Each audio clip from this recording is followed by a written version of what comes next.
7 sicarios dispararon 63 veces contra un hombre y lo hirieron frente al malecón de Guayaquil, mientras un guardia y un motorizado murieron. Televistazo presenta un especial sobre las drogas en el país, con testimonios de personas atrapadas en el consumo de cocaína y heroína. Los municipios reconocen que hasta el momento no se han realizado obras de prevención por el fenómeno del Niño y piden recursos al gobierno. El presidente del Consejo de la Judicatura montó un show para anunciar la renovación de la Corte de Justicia. El IES aplica límites a las afiliaciones voluntarias antes de la jubilación para evitar pensiones distorsionadas. Policías asignados a Guayaquil duermen en aulas de una universidad y aseguran que en los cuarteles no hay suficiente espacio de descanso. Buenas noches, amigos. Bienvenidos a una nueva semana en Televistazo Estelar. Tenemos las noticias de este lunes 31 de julio de 2023.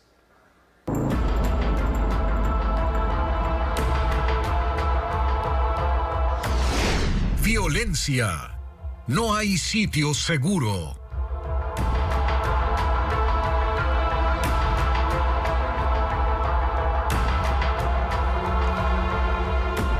Sicarios dispararon más de 60 veces anoche en un estacionamiento privado frente al malecón Simón Bolívar en el centro de Guayaquil. La persona contra la que iba dirigido el ataque resultó herida. Uy, mija, ven acá, ven acá. Fueron momentos de pánico. Quienes paseaban por el malecón Simón Bolívar en el centro de Guayaquil tuvieron que lanzarse al piso para resguardarse de la balacera que ocurría cerca de ese sitio. Ocurrió cerca de las 10 de la noche de este domingo y fueron 63 disparos, la mayoría de fusil. Según las primeras investigaciones de la policía, 7 hombres buscaban matar a Jeremy Zeta, de 24 años, alias Frenillo, presunto miembro de una banda criminal, quien salía de un hotel de la zona junto a una mujer. Él llegó a un parqueadero, se subió a su vehículo cuando lo atacaron a bala. De imprevisto llegaron, se bajaron y ya, pero solo escuché las detonaciones y lo que hice fue salir corriendo para allá. El guardia del parqueadero recibió disparos al intentar evitar que los sicarios ingresen y perdió la vida, mientras que un repartidor que circulaba a esa hora en moto fue alcanzado por balas perdidas. Aunque avanzó una cuadra, se desplomó y murió. Los fallecidos son Jorge Saldarriaga y José Almeida, de 32 y 47 años. El blanco del ataque, alias Frenillo, y Yesenia M., la mujer que lo acompañaba, sobrevivieron y se encuentran gravemente heridos. El parqueadero donde ocurrió el ataque está ubicado en la calle Roca, frente al malecón Simón Bolívar, centro de la ciudad, en plena zona turística. Y mientras eso sucede, 60 policías duermen en aulas de una universidad católica de Guayaquil debido a la falta de espacios en los cuarteles. Son parte del grupo de uniformados recién graduados que fueron asignados al puerto principal, como informa William Young. Por ahora son 60, pero en la Universidad Católica de Guayaquil habilitaron espacios para acoger hasta 200 policías. Pero aquí no hay dormitorios. Habilitaron 8 aulas de la Facultad de Artes y Humanidades para convertirlas en habitaciones, con camas, para que allí duerman después de los turnos. Aunque tienen baños, no alcanzan para todos. Por eso instalaron duchas y carpas en el patio de la facultad. Mientras que los estudiantes fueron asignados a otros salones.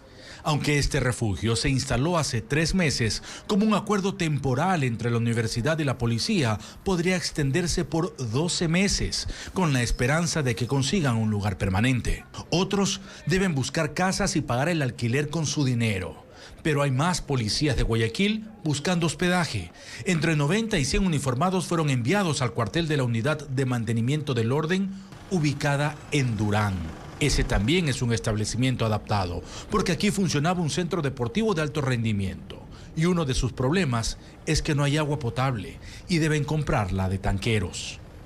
Pero no son los únicos sitios a los que los enviaron por falta de espacio en los cuarteles. Fuera de cámara, algunos de los recién llegados revelaron más inconvenientes, pero pidieron no mostrar su rostro. Indicaron que en los comedores de varias unidades de policía comunitaria se instalaron camas, muchas sin colchones, que luego tuvieron que comprar ellos. En junio pasado llegaron 500 efectivos para reforzar la seguridad del puerto principal, pese a que la capacidad ya está colapsada. Este martes llegarán otros 250. El teletrabajo en 43 unidades judiciales del Guayas, Manabí y Esmeraldas en materia penal y hasta de flagrancia afecta la operatividad de la justicia. Usuarios se quejan por la postergación de audiencias, como reporta Luisa María Heredia. En las 3 provincias más violentas del país se imparte justicia a puerta cerrada. Los funcionarios judiciales de 43 unidades en materia penal, de garantías penitenciarias, de violencia contra la mujer y la familia y de adolescentes infractores, de Guayas, Manabí y Esmeraldas, trabajan hoy por hoy de manera virtual, pese a que son las dependencias con mayor carga procesal producto de la ola de violencia. Evitar que los servidores vayan a su lugar de trabajo es la única medida de seguridad que por ahora se ha podido implementar para salvaguardar su integridad ante los constantes actos intimidatorios y amenazas en su contra, aunque esto afecte la operatividad. Tengo que dar una versión, me dice que no, que ellos no pueden atender porque corren peligro, que no hay resguardo policial. En esta situación específica no tenemos una respuesta para poder manejar los tiempos que normalmente nos da la ley para ingresar los escritos. Cristian Quito es juez de la Unidad Penal de Manta, una de las 22 dependencias judiciales que operan bajo esa modalidad en Manabí desde junio. Cuenta que al día puede tener en agenda hasta 10 audiencias, incluso por delitos como asesinato, y reconoce que a veces le toca suspenderlas, para evitar que causas que despiertan interés social por estar vinculadas al accionar del crimen organizado se dilaten. Los magistrados deben ir al despacho, es decir, deben arriesgarse. Estos delitos en donde en muchos de los casos la Fiscalía General del Estado solicita testimonios anticipados que muchas veces se deben desarrollar en una cámara de Gesell, sí es necesario para evitar dilaciones. En Esmeraldas, 10 unidades judiciales están con teletrabajo desde el 25 de julio y en Guayas la semana pasada se dispuso que 27 de 46 dependencias también cierren sus puertas. 11 están en Guayaquil, 6 en Milagro, 5 en Durán, 3 en Daule y 2 en Playas. La medida incluye también a las unidades de flagrancia en las que por ahora se hace solo un turno presencial en el día. Los de la tarde, noche y madrugada son vía telemática. El teletrabajo es la primera de las medidas provisionales que consta en el protocolo de seguridad para funcionarios que aún no aprueba el Consejo de la Judicatura. El documento acoge además medidas definitivas que implican hasta la protección de la familia de los jueces. La Asociación de Municipalidades del Ecuador solicitó al gobierno que acelere la entrega de $76 millones para enfrentar la emergencia prevista por el fenómeno del Niño. Indican que hasta el momento no se ha ejecutado una sola obra de prevención. Paul Romero con el reporte. En unos 2 meses el Ecuador sentirá los primeros efectos del fenómeno del Niño y hasta el momento no se ha realizado una sola obra de prevención. Así lo reconoció este lunes el presidente de la Asociación de Municipalidades del Ecuador, Patricio Maldonado, quien acudió al Palacio de Gobierno para reunirse con el ministro de Economía, Pablo Arosemena, y el secretario de la Administración, Sebastián Corral. El titular de la AME pidió al Ejecutivo el pago a 61 municipios de los 221 del país, valores pendientes desde el 2021 por $76.5 millones. Por IVA, regalías mineras, ley 047, ley amazónica y algunos otros aspectos más que pues se han comprometido para irnos poniendo de acuerdo, trabajar técnicamente y en estos próximos meses poder dar solución definitiva a estos grandes problemas. Con estos recursos, los gobiernos seccionales prevén realizar obras planificadas para enfrentar la emergencia, como muros de contención, alcantarillado, agua potable, entre otros servicios. Las autoridades seccionales y el Ejecutivo integraron mesas técnicas para revisar la petición de los municipios y prefecturas. Además, el presidente de AME pidió celeridad en la entrega de la maquinaria incautada en las operaciones de minería ilegal, que todavía no se concreta por trabas judiciales. Son alrededor de 157 maquinarias que están incautadas y que van a estar a disposición de los ecuatorianos. En este sentido, estamos buscando que esto sea de manera equitativa, de manera regular. Las autoridades seccionales también pidieron al Ejecutivo asistencia técnica para evitar que el Servicio Nacional de Contratación Pública, SERCOP, suspenda los procesos de contratación para enfrentar la emergencia.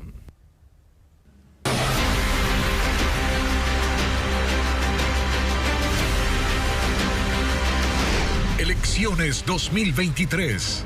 Camino a Carondelet. 18 días le restan a la campaña electoral para los comicios del 20 de agosto. Los candidatos a la presidencia de la República suben el ritmo de sus agendas y empezaron la semana con eventos en distintas ciudades. Francisco Garcés con más detalles. Los candidatos a la presidencia de la República empezaron su semana de campaña en Quito y Guayaquil. Faltan 18 días de proselitismo y los presidenciables calientan motores para empezar nuevamente los recorridos por las ciudades. Yacu Pérez atendió la invitación de la Universidad Tecnológica Empresarial de Guayaquil. El auditorio se llenó de estudiantes que escucharon sus propuestas y le hicieron preguntas sobre su plan de trabajo. Fue antes de dirigirse a una rueda de prensa para presentar el respaldo de Pachacuti en Guayas para su postulación. Daniel Noboa llegó en la furgoneta de su campaña al mercado de Sauces 9. Lo recorrió y aprovechó para estrechar las manos de comerciantes y clientes. Luego hizo lo mismo en la Bahía y al final de la jornada se reunió con el gremio de abogados del Guayas. Jan Topic no tenía previstos actos públicos y su única actividad era una rueda de prensa en un hotel de Guayaquil, en donde el tema principal fue su plan para recuperar el control de las cárceles. Pero a última hora decidió salir a un recorrido por varias calles del puerto principal. Otto Sonnenhosner fue el cuarto de los presidenciables en esa ciudad. Ahí su agenda de la mañana estuvo destinada a atender entrevistas en medios de comunicación y solo en la tarde tenía un encuentro con estudiantes de la Universidad Católica. Bolívar Armijos, candidato presidencial de Amigo, está en Quito, aunque no comunicó su agenda. Y en la ciudad también estuvo Luisa González, quien dedicó la mayor parte del día a entrevistas en medios. Y en la tarde se reunió con jóvenes del sector centro-sur de la capital. También en Quito permaneció Javier Herbas, quien en la tarde destinó un espacio para un conversatorio y un encuentro con miembros del Centro Latinoamericano de Administración para el Desarrollo. Fernando Villavicencio llegó a El Oro para una agenda de 2 días. En la primera jornada dio una rueda de prensa, habló con estudiantes de la Universidad Metropolitana y se reunió con representantes del sector productivo. En varios de los eventos estuvo con su compañera de binomio, Andrea González. Precisamente el candidato presidencial Fernando Villavicencio denunciará ante la Fiscalía una amenaza en su contra por nombrar a uno de los líderes de los choneros. El Consejo Electoral ha recibido 30 pedidos de seguridad, como informa Fabiola Santana. La amenaza contra Fernando Villavicencio ocurrió el viernes en Manta tras cuestionar un video de alias Fito, uno de los líderes de los choneros y que fue grabado desde prisión. Según el parte policial del jefe de seguridad del candidato presidencial, personas desconocidas se acercaron a un colaborador de la campaña y le advirtieron que era la última vez que el presidenciable mencionaba a Fito. De inmediato la seguridad activó el código de alerta permanente y el candidato por el movimiento Construye suspendió sus actividades públicas el fin de semana. Este lunes las retomó en Machala y se refirió al tema. Esta es una grave amenaza y una acción temeraria en contra de esta candidatura y de este proyecto político que justamente apunta a desmantelar a las mafias del narcotráfico. Estaremos formalizando ante la Fiscalía General del Estado la denuncia. El fin de semana, el candidato por el movimiento Amigo, Bolívar Armijos, también suspendió sus actividades por recomendación de su equipo de seguridad, pues personas desconocidas preguntaron por él en su edificio de residencia y vigilaban el lugar. A diferencia de Villavicencio, Armijos es uno de los 3 candidatos que no aceptó el resguardo policial ofrecido a los 8 binomios. 14 de los pedidos son de candidatos en Los Ríos, una de las provincias en estado de excepción. Rusia comienza la semana con nuevos ataques contra Ucrania. Andrea Báez ya nos acompaña para contarnos en qué lugares específicamente sucedió. Andrea. Juan Carlos, fueron contra estructuras civiles en Jersón y en Kriviri, en Ucrania. Hay 8 muertos, entre ellos una niña de 10 años. A la par, Ucrania defendió su derecho a recuperar territorios en un debate ante el Consejo de Seguridad de Naciones Unidas. Pedro Jiménez informa. La fachada de este edificio residencial quedó reventada por los misiles disparados contra la ciudad de Kriviri. Está ubicada en el sur de Ucrania y es ahí donde nació el presidente Volodymyr Zelensky. 6 de los 8 fallecidos se dieron en esa localidad, incluida una niña de 10 años y su madre. Los cuerpos fueron recuperados horas después. Otras 2 víctimas mortales se reportaron en Jersón, la ciudad que el año pasado fue retomada por Ucrania, pero que rápidamente ha sido atacada otra vez. Este terror no nos asustará ni nos quebrará. Estamos trabajando y salvando a nuestra gente, dijo el presidente Zelensky al comentar los ataques que destruyeron complejos residenciales y un edificio universitario. Pero así también Rusia acusa a Ucrania de haber lanzado cohetes en dirección de Donetsk, región ocupada por el ejército del Kremlin desde los enfrentamientos de 2014 y consolidada tras la invasión en febrero del año pasado. Rusia denunció la estrategia de Kiev para recuperar territorios, no solo ahí, sino también en otras regiones. El representante permanente ruso ante Naciones Unidas dijo hoy que una de las principales ideas del gobierno de Kiev es tomar como rehenes a habitantes de Crimea y comenzar a negociar con el clásico enfoque terrorista. La embajadora de Ucrania ante la ONU, en cambio, le dijo que su país se mantiene firme en la búsqueda de liberar territorios soberanos dentro de las fronteras reconocidas internacionalmente y que cuando el mal se enfrenta a la derrota, como lo hace Rusia, a medida recurre a la manipulación, tratando de presentarse como víctima. El Congreso de El Salvador aprobó la posibilidad de realizar juicios colectivos a presuntos pandilleros detenidos. Hasta 900 prisioneros enfrentarán un mismo proceso legal. Voz de América con el informe. La medida recién adoptada para realizar juicios grupales no solamente aplica a miembros de pandillas, sino a todas aquellas personas capturadas bajo el régimen de excepción que está vigente desde hace más de un año. Pero sabemos que también en esas capturas han incluido a una gran cantidad de personas que nada deben. Para el juez Juan Antonio Durán, la reforma a la ley contra el crimen organizado y las disposiciones transitorias aprobadas por el Congreso atentan contra los derechos de los imputados al no permitirse juicios individuales. La reforma lo que pretende es condenas rápidas, como lo han dicho. El juez también señala su preocupación por la figura de los jueces sin rostro, que permite que no se establezcan sus nombres en las actas ni en las sentencias de los casos procesados. El principio de identidad física del juez es un requisito indispensable para impedir la manipulación arbitraria de los procesos. Los diputados que apoyan la medida aseguran que es la única forma de prevenir el colapso del sistema judicial ante la captura de más de 70.000 personas durante el régimen de excepción. La prioridad para la gran mayoría de nosotros, los diputados, es que los terroristas pandilleros estén metidos en la cárcel, pagando por todo lo que han hecho. La iniciativa también establece que los capturados podrán permanecer recluidos hasta 24 meses antes de que la Fiscalía establezca su juicio o los deje en libertad. Más adelante en Televistazo, una avioneta piloteada por un niño se estrelló en Brasil. Veremos las causas del accidente. Y el IES detectó afiliados voluntarios que aumentaban su aporte para asegurar una pensión alta. ¿Cómo se frenará esto? Ya se lo contamos. El IES aplica un límite a los aportes de los afiliados voluntarios para evitar aumentos injustificados que les permitan acceder a elevadas jubilaciones. El instituto detectó varios casos, como lo explica Francisco Garcés. Si usted es afiliado voluntario al IES y está dentro de los 5 últimos años para jubilarse, debe saber que no podrá aumentar sin justificación los aportes para tener una pensión mejorada. El IES reguló los techos de aportación a este segmento de afiliados porque detectó casos en los que aportantes hacían sus pagos sobre montos incrementados para garantizarse una mejor jubilación. Por ejemplo, afiliados que por años aportaron sobre sueldos básicos, los últimos meses incrementaron injustificadamente sus ingresos. En un caso aportó por ingresos de $40.000 mensuales y así logró tener una pensión jubilar sobre los $1.300. Por lo tanto, una persona podía venir aportando sobre un básico y podía hacer este aporte atípico, que es lo que se identificó. Por lo tanto, teníamos que tomar medidas en el asunto y estas son las herramientas de control. Ahora, un afiliado que ha aportado hasta 14 años, a 5 años de jubilarse, solo podrá aumentar la base de aporte al 300% del salario básico. Es decir, su techo de aportación será de $1.350 al mes. Entre 14 y 29 años de aportes con 5 años para jubilarse, podrá aumentar hasta 450% del salario básico, es decir, hasta $2.475 mensuales.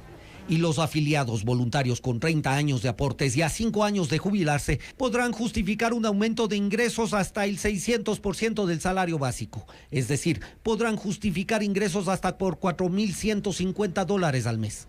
¿Qué va a dejar de pasar?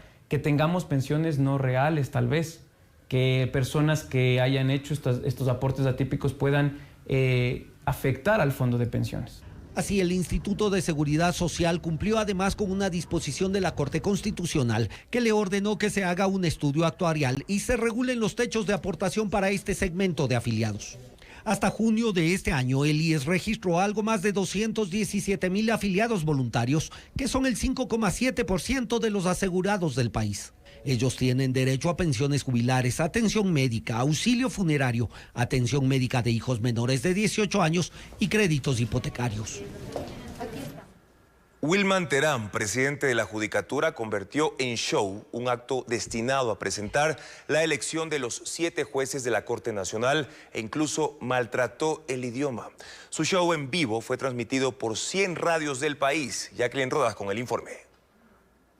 Convocaron a una rueda de prensa, pero organizaron un show con público, presentadores y entrevistados que resaltaban la figura del presidente del Consejo de la Judicatura, Wilman Terán. Porque vemos que él está trabajando en favor de la justicia. En medio del programa llegó Terán. Señor.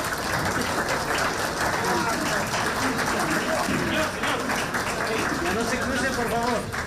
Leyeron las 100 radios que retransmitieron el evento. Radio Pichincha Universal, Radio Equilibrio, El Oro, Radio Coqueta. El tema de la convocatoria era el concurso para elegir a 7 jueces de la Corte Nacional. Sin embargo, Terán se centró en hablar de su gestión. Honor a quien se merece honor y castigar a todos los deshonestos, cueste lo que cueste.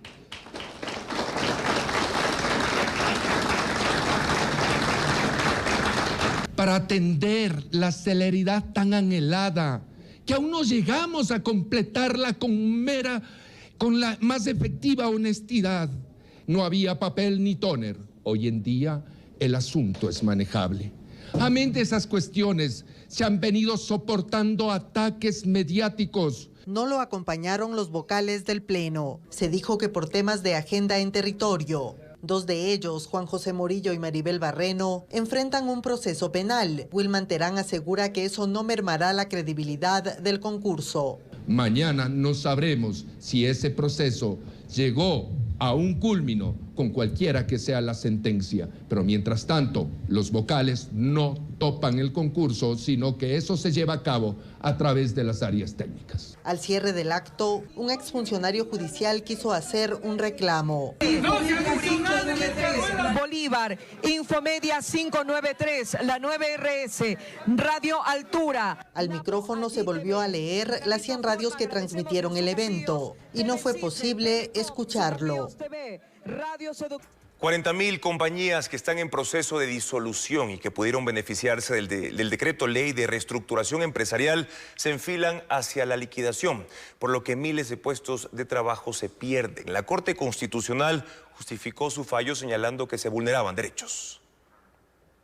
2 eran los escenarios en los que fundamentó el Ejecutivo la necesidad de contar con la ley de reestructuración empresarial.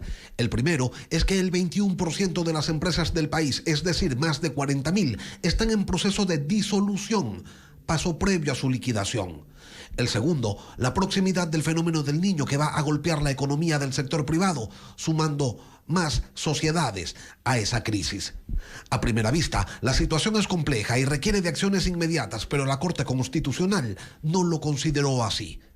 La ley de quiebras proponía un régimen abreviado de reestructuración para la reorganización de empresas insolventes a fin de promover la resolución de conflictos con sus acreedores a través de la conciliación y de esa manera proteger los créditos, renegociar las deudas, recuperar y conservar las empresas viables, así como la liquidación ordenada de las empresas inviables. Todo esto teniendo como horizonte la conservación de los puestos de trabajo. Esas 40.000 empresas en disolución son mayoritariamente aquellas que no pudieron levantar cabeza luego de la pandemia y el decreto ley buscaba generar previsiones ante los efectos del fenómeno del Niño que podría generar pérdidas económicas de entre 3.000 y 4.000 millones de dólares. La Corte Constitucional, sin embargo, dijo que el decreto ley violentaría derechos laborales y por eso lo rechazó. Ya no habrá entonces vulneración de los derechos laborales, porque esos trabajos sencillamente ya no existirán cuando las empresas quiebren.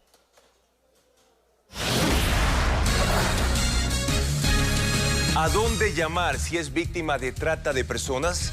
La explotación sexual y laboral son dos de las causas más comunes entre los ecuatorianos. Ya regresamos. Además, en Nueva York ya no hay más espacio en los albergues para migrantes. ¿Qué harán las autoridades? Cada semana llegan 2.000 indocumentados que agravan la crisis. El 30 de julio se conmemoró el Día Mundial contra la Trata de Personas y las autoridades ecuatorianas desarrollan campañas para impulsar las denuncias porque la mayoría de delincuentes en estos casos son familiares de las víctimas. Fabiola Santana con los detalles. Por el Día Mundial contra la Trata de Personas, la Defensoría del Pueblo y la Fundación Yo Te Apoyo promueven una campaña para denunciar casos. La principal vía es la línea 1-800 delito. En lo que va del año, 17 llamadas permitieron liberar a 40 víctimas. El Estado atiende 200 casos de trata de personas al año. La mayoría de las víctimas fue por explotación sexual y eran del Oro, Manabí, Guayas, Los Ríos y Santo Domingo. Las demás fueron explotadas laboralmente en el exterior y fueron captadas en Imbabura. Entre ellos niños. Los llevaban con el engaño que iban a vender artesanías. Las autoridades aseguran que se visitan hoteles para incentivar que se denuncien casos sospechosos de trata. Además, se capacita a la Policía de Migración para identificar perfiles de traficantes de personas. Fueron liberados los 6 retenidos durante una operación antidrogas en la frontera entre Ecuador y Colombia el fin de semana. El hecho originó un incidente diplomático entre ambos países. Paul Romero con el informe. Los incidentes ocurrieron este sábado en la frontera norte, en el límite entre la provincia de Sucumbíos y el departamento de Putumayo. Patrullas del ejército y varios policías se enfrentaron con campesinos durante una operación antidrogas en el sector de Yarinal San Marcelino, en territorio de Colombia, según información de la Cancillería de ese país. Sin embargo, la Cancillería de Ecuador aclaró que la operación contra las drogas se ejecutó en el sector de La Hormiga, en territorio ecuatoriano, planificada con anticipación por la fuerza pública. Para verificar si efectivamente se trataba de las plantaciones de hoja de coca. De lo que se verificó son 5 hectáreas, aproximadamente 10.000 plantas, pero como digo, esto fue una operación en apoyo a Fuerzas Armadas. Además se encontraron 20 kilos de clorhidrato de cocaína, precursores químicos, infraestructura para el procesamiento de droga. Fuentes que pidieron la reserva señalaron que los incidentes ocurrieron porque los campesinos intentaron evitar el ingreso de las patrullas a una vivienda en donde se procesaba la droga. Además, porque intentaron ocultar a los involucrados, evitar su detención y facilitar la fuga. Por estos hechos, 6 personas fueron retenidas. Los campesinos del vecino país ingresaron al Ecuador y rodearon la capitanía del puerto de General Farfán para exigir la liberación. El incidente escaló al campo diplomático.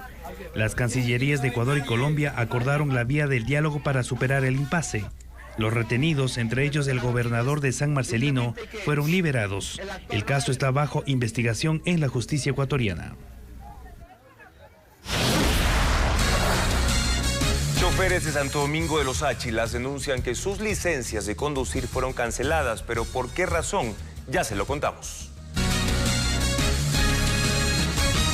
6.000 deudores de créditos educativos rechazan que la Corte Constitucional negara el decreto de ley de apoyo financiero que los beneficiaba. Argumentan que los procesos de coactiva limitan su economía.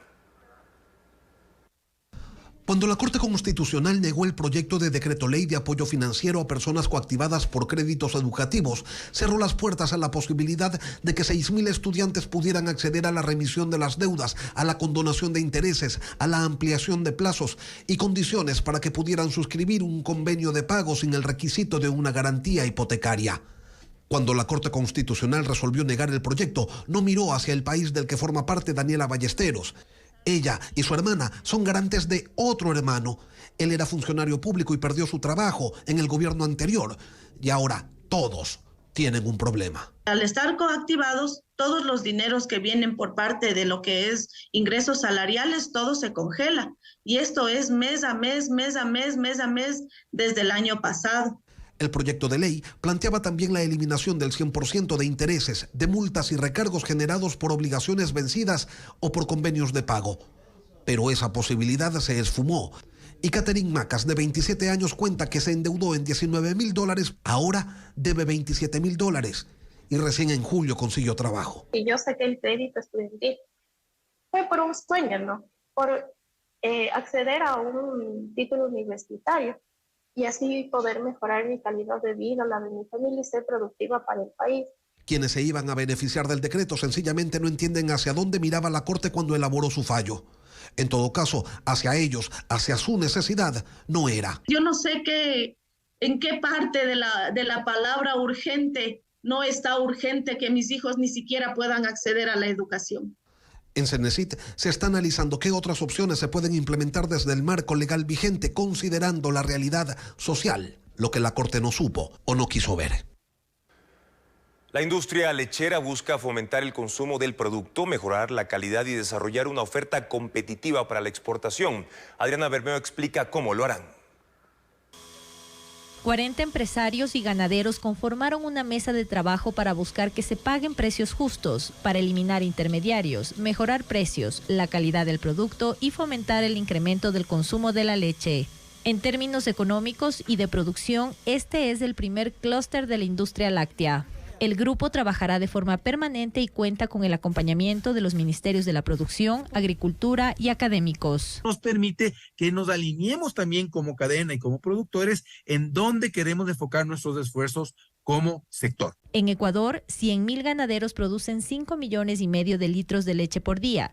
El 94% es para el consumo interno y un 6% se exporta en derivados lácteos. Otro objetivo de la mesa de trabajo es elevar la exportación del producto. La cantidad es una de las limitantes que tiene el pequeño ganadero. Si un pequeño ganadero produce 10 litros, 20 litros, muchas veces para la industria no es económicamente rentable acudir a llevar la leche de ese sector. Pero si los logramos nosotros acopiar en estos centros de desarrollo pecuarios con la calidad suficiente para que la industria se vea motivada, estoy seguro y estamos convencidos que esa será una manera de acortar esta cadena de intermediarios. El gobierno destinará $77,000 para la creación del primer observatorio lácteo del país. Con la información que proporcione, se crearán políticas públicas y privadas. Conductores marcharon en Santo Domingo tras la eliminación de sus licencias. Viajarán a Quito para reunirse el jueves con las autoridades de la Agencia Nacional de Tránsito, como indica Alberto Luna. La marcha fue convocada por conductores de Santo Domingo de los Áchilas que denuncian que 5,000 licencias fueron eliminadas del sistema de la Agencia Nacional de Tránsito, ANT. Aseguran que como solución momentánea se les entregó un certificado. Sin embargo, los policías y agentes de tránsito les exigen la presentación del documento original. Algunos conductores perdieron su trabajo por no tener licencia. Aquí nos dieron un certificado que son copias, pero los agentes y la policía en la calle no quieren aceptar eso, aduciendo de que es falsificado. Son extorsionados por los agentes civiles de tránsito de la CTE. La marcha llegó hasta las instalaciones de la Agencia Nacional de Tránsito en Santo Domingo. Una comitiva conformada por 6 representantes se reunió con el director provincial. Este jueves se reunirán en Quito con las autoridades nacionales de la ANT. Ecuavisa solicitó un pronunciamiento a la agencia para conocer las causas de la eliminación de esas licencias, pero ninguna autoridad atendió el pedido. Tras 2 años del inicio del plan Policía Turística, la ciudadanía dice que el resguardo es insuficiente en sitios emblemáticos. Este programa fue inaugurado en la calle Panamá en el año 2021. A pocos metros de ese punto, en pleno centro de Guayaquil, ocurrió el doble asesinato anoche. Comenzó como plan piloto el 23 de julio de 2021 con 90 uniformados. Los objetivos de la policía turística eran guiar a los visitantes, pero sobre todo dar seguridad en puntos emblemáticos de alta afluencia. La intención era expandir el programa a escala nacional. Ya suman 309 agentes en Guayas y otras 8 provincias. Pero esta estrategia ha sido efectiva. La interrogante se ha levantado en quienes recorren el centro de Guayaquil y para muchos la respuesta es que no. El doble asesinato de la noche del domingo ocurrió a unos metros de la calle Panamá, donde inició el proyecto, y frente al malecón Simón Bolívar. En esa zona había gran concurrencia de personas ante las últimas actividades por las fiestas de fundación. Sin embargo, testigos del hecho informaron que a esa hora no había policías en el sitio. Es común ver las calles solitarias. Y si usted está viendo ahorita a la policía es porque ha pasado algo, o sea, nunca se ve tanto patrullaje de noche acá en el centro. Cuando se presentó el plan, las autoridades aseguraron que en Guayaquil la policía turística operaría en Las Peñas, El Faro, La Perla, La Rotonda, Puerto Santana, el Parque Lineal y otros sitios. Sin embargo, su área de intervención disminuyó y se concentra sobre todo en el interior del malecón, más no en puntos como la calle Panamá. En Guayaquil, 2 agentes fueron capturados como sospechosos de una violación dentro de una unidad policial. Diego Cuenca con los detalles de este caso. Según la denuncia, la violación ocurrió dentro de esta unidad de vigilancia comunitaria, en las calles 29 y La Jota, suburbio de Guayaquil. Los sospechosos son 2 uniformados y la víctima, un hombre que estaba detenido. De acuerdo a su testimonio, los agentes lo torturaron y abusaron sexualmente de él. La Fiscalía en Twitter informó que los 2 policías sospechosos fueron capturados. La Policía Nacional emitirá un pronunciamiento luego de la audiencia de formulación de cargos. La casa de la gobernadora de Los Ríos fue atacada a tiros la noche del domingo luego de participar en un operativo en el que se detuvieron a 3 personas y se decomisaron armas y municiones. Tenemos un reporte. Eran las 11:32 de la noche de este domingo cuando 4 hombres a bordo de 2 motocicletas llegaron a la casa de la gobernadora de Los Ríos, Connie Jiménez, ubicada en el cantón Ventanas. Uno de los criminales se bajó y en 40 segundos disparó en al menos 14 ocasiones contra los dormitorios de los padres de la funcionaria, quienes al escuchar las detonaciones se lanzaron al piso.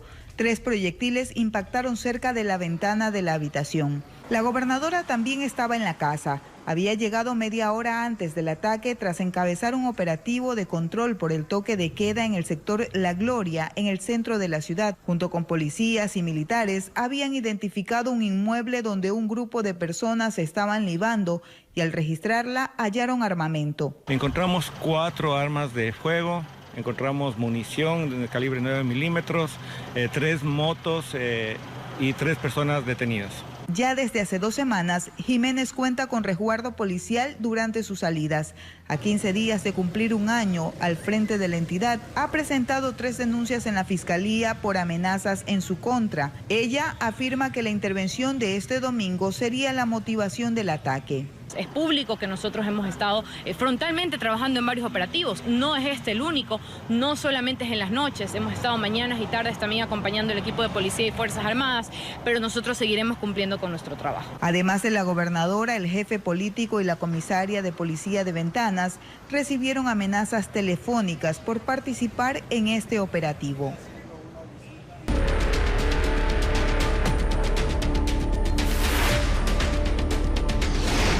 Drogas, la apuesta mortal.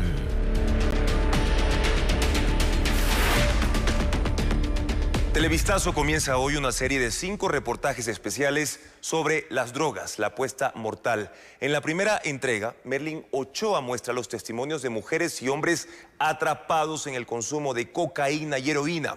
Según los especialistas, estas sustancias interfieren en la relación con la familia y el trabajo, pero también comprometen el proceso de aprendizaje de jóvenes y adolescentes. Mi padrastro abusó de mí y mi mamá no me creyó. Le creyó a él y a mí no. Yo pensé que con esto yo podía olvidar todo, pero ya cuando me di cuenta yo ya estaba estancada en esto. Acostarme con los hombres, eso a mí no me gusta. A veces llorando lo hago. Me dan $2, $3, hasta $1. Me compro mi droga. Quedé embarazada de un señor, pero que hasta el día de hoy sé de él, porque él me dejó botada, con la bebé me dejó botada. Yo pensé que la niña me iba a salir enferma, pero gracias a Dios no me salió mal. Mi hija la tiene una madrina mía, la cuida, porque yo no puedo, porque sufro de ataques epilépticos. Y yo puedo perder el conocimiento y la puedo dejar botada por ahí. Yo sé que nosotros somos consumidores de drogas, pero todos tenemos sentimientos. Por eso es que a veces chicos que no tienen sus padres y su madre tienen que valorarlo. Valorar a su mamá, a su papá, porque uno ha necesitado de un padre, de una madre, pero nunca lo tuvo. Por eso yo le digo, si usted tiene su hijito, cuídelo mucho. Yo formé parte del equipo cuando estaba Luis Andrascovi en Macará. En ese tiempo ya tenía 17 años. Y en un partido que tuve me caí mal y me moví la columna. Desde ahí fue el paro de mi carrera. Cuando ya me fui medio recuperándome, me comencé a meter heroína. La droga te va robando el amor de tu familia, de tu esposa, de tus hijos, hasta llegar al momento que comienzas a vender todas tus cosas solamente por la gana de consumir o por consumir, y según yo pensando que eso me iba a ayudar a olvidar los problemas que tenía. Pero no, es mentira, es cuando más problemas se te vienen encima. Cuando yo tenía 8 meses de nacido, dice que llegó mi mamá y me dejó en los brazos de mi abuela. Y mi mamá que se fue y ya cuando yo tenía ya razón de edad, yo tenía 12 años, 13 años, ella cogió, regresó, se iban a buscarme, pero ya era tarde, ya no está ese amor de hijo hacia su madre, porque no la conocía, recién me vino a conocer ya tarde. La única que estaba conmigo en la buena de la madre era mi abuela, que en paz descanse. A veces he sentido ganas de salir corriendo, de quitarme la vida, porque he buscado una ayuda y no la tengo a veces.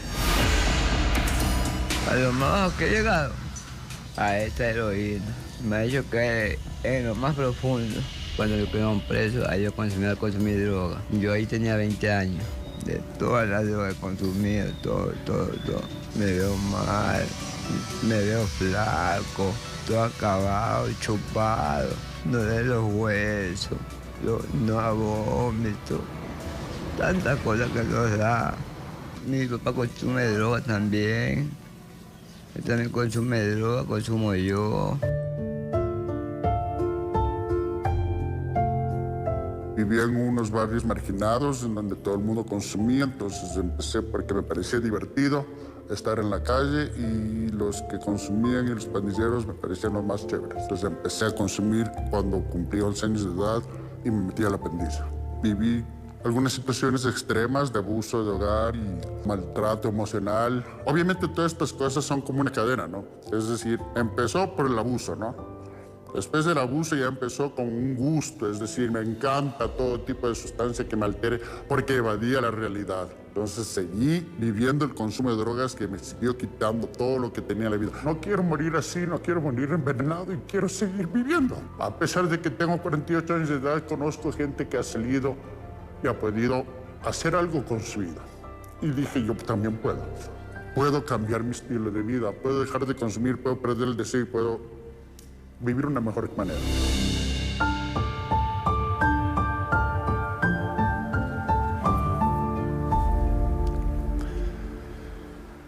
Mañana en la segunda entrega de esta serie, Televistazo mostrará la radiografía del microtráfico en Ecuador.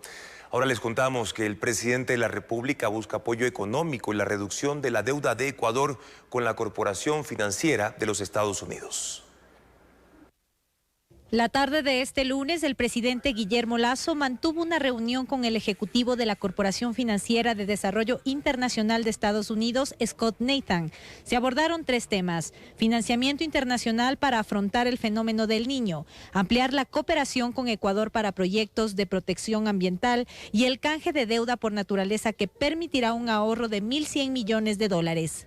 Como compromiso concreto, la Corporación Financiera de Desarrollo Internacional acordó una donación de $450 millones para prácticas de sostenibilidad en las Islas Galápagos y $350 millones para promover la pequeña y mediana empresa. De las cuales 200 millones de esos 350 millones están manejadas por mujeres. Global Marketplace. Se espera que el proyecto cree más de 1.000 nuevos trabajos. Además, $750 millones serán canalizados en inversiones para gobiernos locales.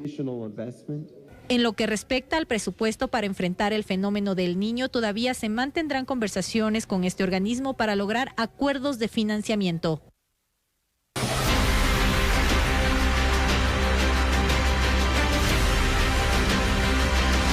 Elecciones 2023. Camino a Carondelet.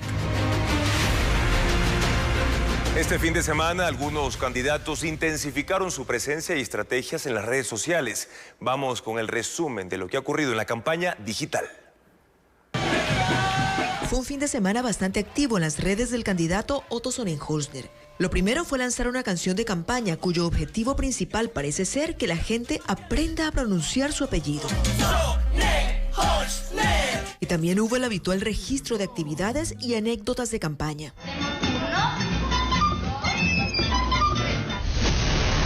Jan Topic también hizo ruido en redes durante el fin de semana con este video que tuvo miles de reproducciones.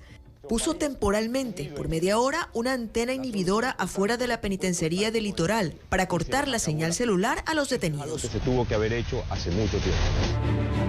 Yacu Pérez suele dividir sus publicaciones según la red social.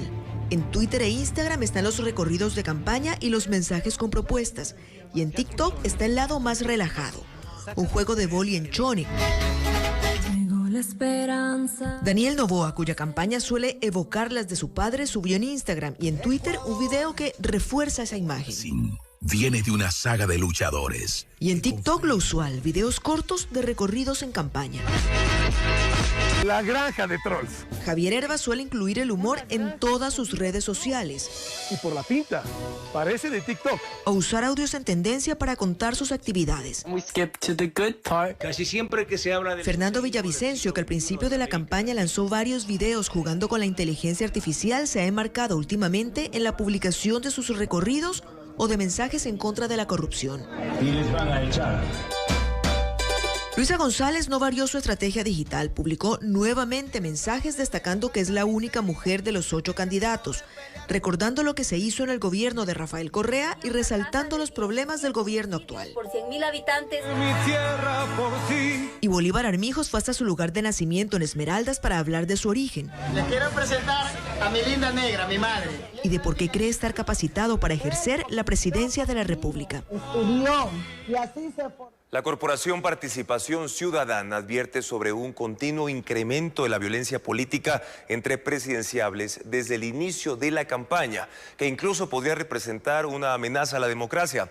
El CNE no ha emitido todavía una resolución que permita sancionar estas malas prácticas, como informa Luisa María Heredia. Durante la primera semana de campaña, del 13 al 19 de julio, la Corporación Participación Ciudadana contabilizó 29 casos de desvalorización al rol del candidato y en la segunda, del 20 al 26 de julio, 52. En cuanto a ataques donde se menciona la apariencia del postulante, hubo 8 registros en la primera semana y 3 en la segunda. En su informe, la corporación advierte que la violencia política representa una amenaza a la democracia. Reclama que no haya quien la regule y sancione. Se puede hacer un control de la violencia política en los periodos electorales y entre candidatos, siempre y cuando el Consejo Nacional Electoral expida una reglamentación o al menos un protocolo de buenas prácticas electorales por parte del Supremo. Por ahora, solo quien se sienta afectado podría denunciarlo ante el Tribunal Contencioso Electoral, pero hasta el momento nadie lo ha hecho. En redes sociales, concluye el informe, los candidatos y los ciudadanos ya no debaten argumentos ni confrontan ideas, se atacan, normalizando también en la política la violencia. En 2005, cuando el teleférico de Quito inició operaciones, se calculó que anualmente 5 millones de personas lo utilizarían. Sin embargo, esa cifra fue irreal. El pasado 7 de julio, usuarios tuvieron que ser rescatados de las cabinas suspendidas en el aire. Pero ¿por qué sucedió esa emergencia? Diego Puente lo explica. Era la apuesta al turismo del futuro en Quito.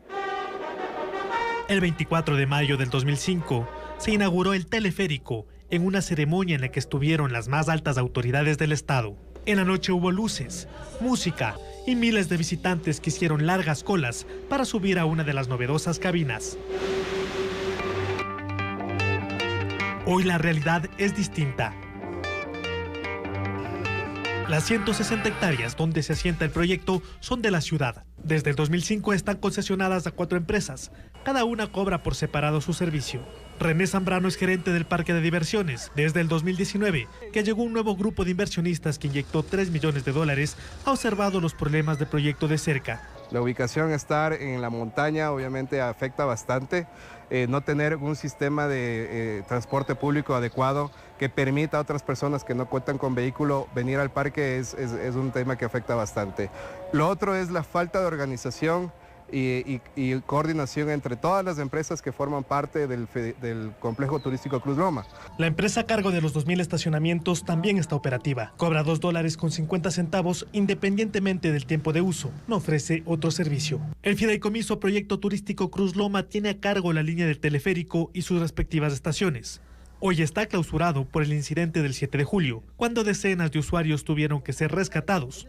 La nueva administración trabaja para cumplir con las observaciones de los bomberos y levantar en los próximos días las prohibiciones. Más o menos estamos estimando que pueden llegar a ser entre unos $250.000 los que debemos invertir en estas mejoras que las autoridades nos han conminado a que cumplamos.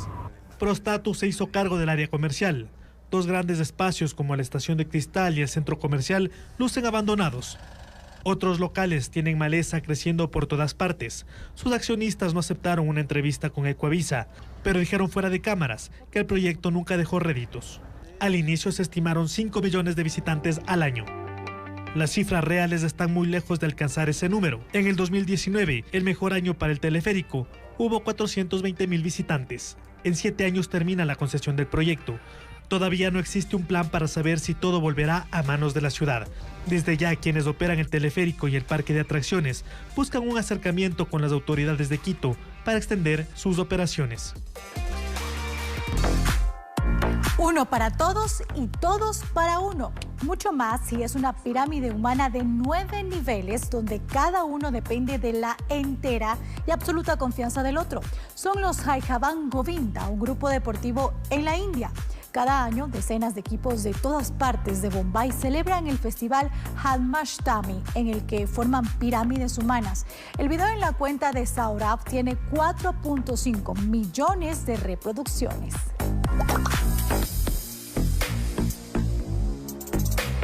Este piloto decidió romper las leyes de la física. Él es un experto y lo demuestra subiendo una duna en vertical donde no puede echar para atrás ni para tomar impulso.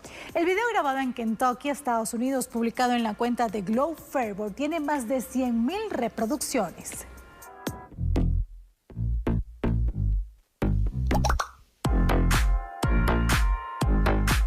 Estos delfines son un espectáculo maravilloso de la naturaleza. Lucen libres como su manada, también afanados, pero sobre todo juguetones.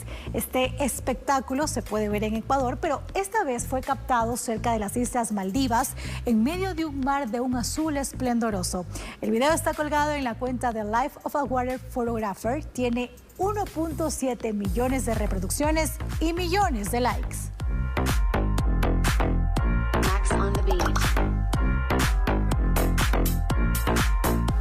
Una mujer del siglo XVII, salida al parecer de un cuadro del pintor Johannes Vermeer, convertida en DJ.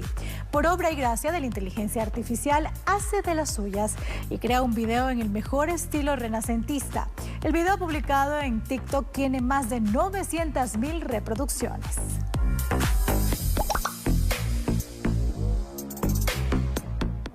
En caída libre desde el rascacielos más alto del mundo, el Burj Khalifa, en Dubái. Una construcción de 828 metros desde el nivel del suelo hasta la punta de la antena. Tiene 186 pisos, una de las construcciones más famosas en el mundo en Dubái, visto con un dron FPV en caída libre. El video publicado en la cuenta de Andre Larsen tiene millones de reproducciones.